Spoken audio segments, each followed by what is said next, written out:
Ways to learn verbs.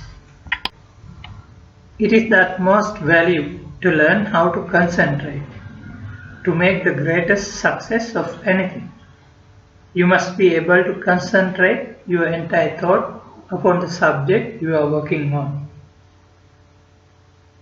If you are not listening or half listening to any lesson in a foreign language is spoken, it's not making any impact unless you are practice every day. Learn how to learn we create to help the student to understand how to learn anything. There are more lessons to come. Stay with us. Verbs. What is a verb? Verbs are the action words in a sentence that describe what the subject is doing, along with nouns. Verbs are the main part of a sentence or phrase, telling a story about what is taking place. In fact, without a verb, full thoughts can't be properly conveyed. And even the simplest sentence, such as Maria sings, have one.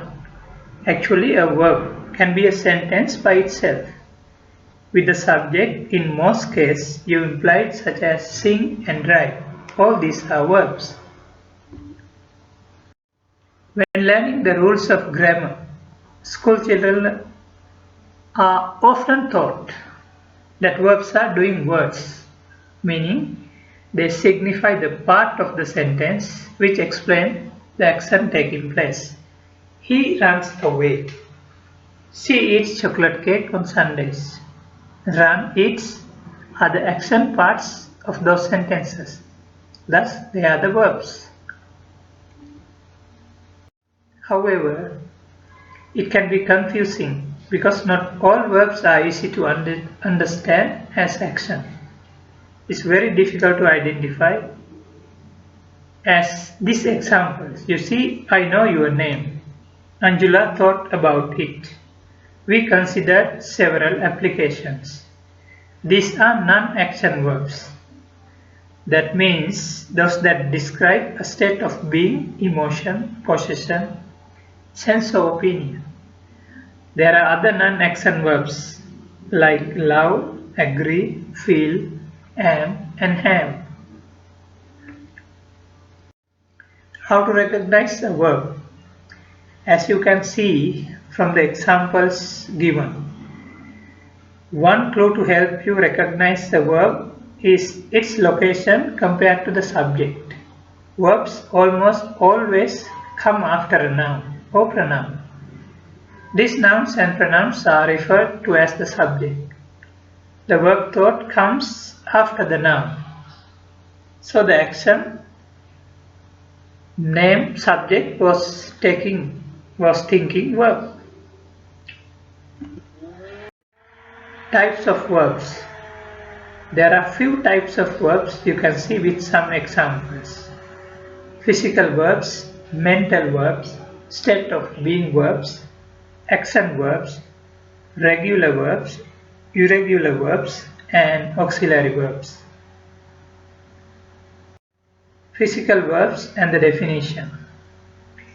Physical verbs are action verbs. They describe specific physical actions. If you can create a motion with your body or use a tool to complete an action, the word you use to subscribe or describe it is most likely a physical verb. For example, Shiny, sit in a chair. Let's run to the corner and back. Call me when you are finished with class. Mental verbs and the definition.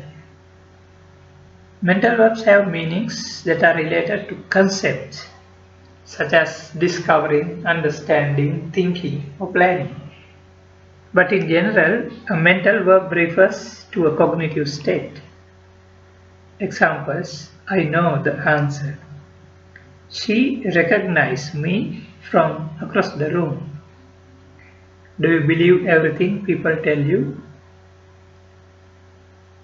These are all mental verbs. It needs something like discover, understanding, or thinking, or planning. States of being verbs definition, also known as linking verbs. State of being verbs describe conditions or situations that exist. State of being verbs are called be verbs or verb to be. They are inactive since no action is being performed. These verbs form of to be such as am, is, are. I am a student. We are circus performers. She is quiet. You are silent. Action verbs. These are the verbs do an action in a sentence that describe what the subject is doing. These verbs are the main part of a sentence or phrase, telling a story about what is taking place.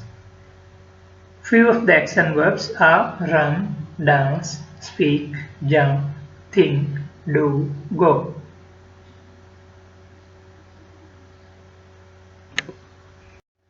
Regular verbs. Regular verbs have ed at the end of the simple past and past participle, both forms. Examples: play, played. Past participle remain the same as played, only at the ed. These are the few verbs that we call regular verbs. The reason is both simple past tense and past participle only at ed. There is one another verbs, we call it irregular verbs. So you will understand the difference between regular verbs and the irregular verbs. Let's go to the irregular verbs. These are the irregular verbs. There are a lot of irregular verbs.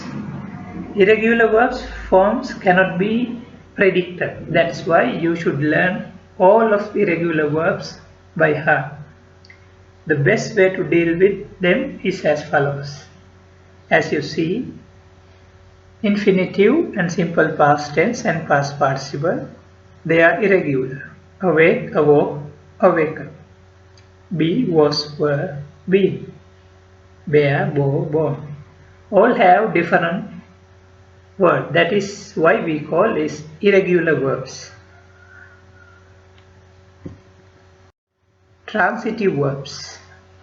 Transitive verbs are action verbs that always express doable activities.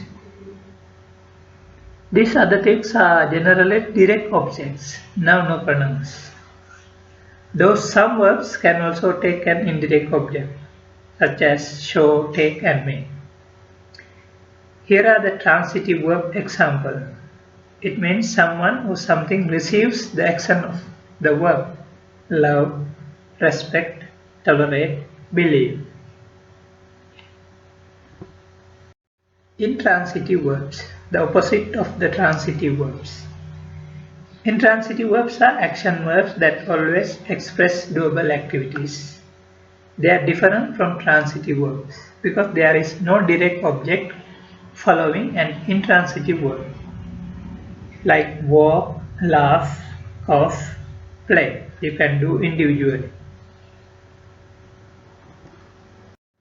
Auxiliary verbs. Auxiliary verbs are also known as helping verbs and are used together with the main verb to show the verb's tense or to form a question or negative.